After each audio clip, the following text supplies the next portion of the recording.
উত্তর ত্রিপুরা জেলার ধর্মনগর মহকুমার কদমতলা বাজারে ফের দুঃসাহসিক চুরির ঘটনায় ব্যাপক চাঞ্চল্যের সৃষ্টি হয়েছে। ধারাবাহিক চুরির ঘটনায় বাজারে ব্যবসায়ী ও স্থানীয় বাসিন্দাদের মধ্যে আতঙ্ক ছড়িয়ে পড়েছে। একই সঙ্গে পুলিশের ভূমিকা ও রাতের নিরাপত্তা ব্যবস্থা নিয়েও উঠছে একাধিক প্রশ্ন। জানা যায়, মঙ্গলবার গভীর রাতে কদমতলা বাজারের স্বর্ণপট্টি এলাকায় অবস্থিত বাসুদেব জুয়েলারিতে চোরের দল হানা দেয়। অভিযোগ, দোকানের পিছনের একটি ছোট ঘরের টিনের ছাউনি কেটে ভেতরে প্রবেশ করে চোরের দল। এরপর মূল কক্ষের 3টি তালা ভেঙে লকার নিয়ে পালানোর চেষ্টা করে। তবে লকারটি খুলতে ব্যর্থ হওয়ায় সেটি দোকানের পেছনের জানলার পাশে ফেলে রেখে যায়। শেষ পর্যন্ত লকারে থাকা মূল্যবান সামগ্রী নিতে না পারলেও রূপোর অলংকার ও অল্প পরিমাণ স্বর্ণালংকার মিলিয়ে প্রায় 3 লক্ষ টাকার মালামাল চুরি করে পালিয়ে যায়।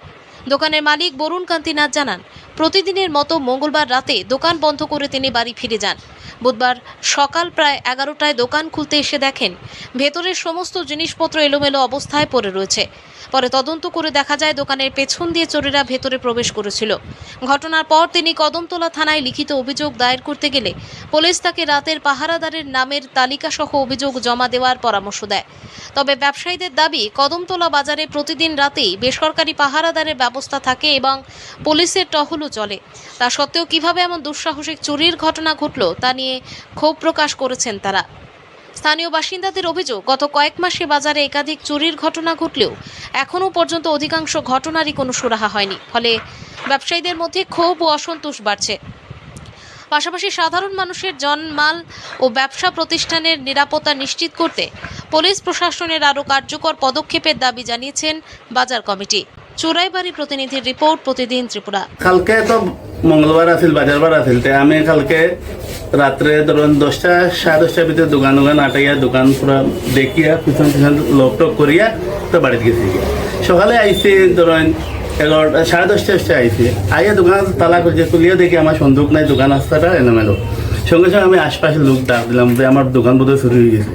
হইয়া তারা সবাই আইসে, আইয়া তো এরপরে দেখলাম, এরপরে আমি গেলাম প্রশাসনে, গিয়ে বললাম স্যার এইরকম ব্যাপার, আমার দোকান তো আরবার চুরি হয়ে গেছে। তো তারা আইসে, আইয়া দেখছে, দেখে তারা গেছে। তো তারা কইলো প্রশাসনে যে উঠিয়া, আমি কইলাম উঠিয়া যে কয়েকদিন আগে স্যার এরকম চুরি হয়েছে, ও চেষ্টা করছে, আপনারা ফুটেজ দুটো সব দিলাম, আপনারা কোনো সুরাহা করলেন না, আর এখন আবার নেক্সট আবার আমার এইরকম চুরি হয়ে গেল।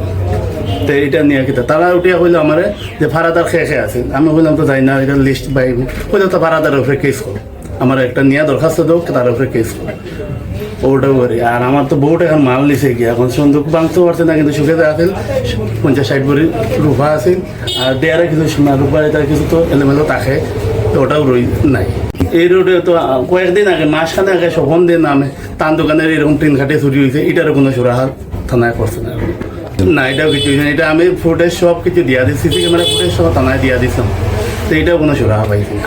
এখন যাইয়া আমার এই যে এত লস, আমি এটা কিরকম কিতাব পড়তাম, আমি তো কিন্তু এখনো দিশে 50-60 ভরির উপায় ধরো 2-3 লাখ টাকা হয়ে যাব।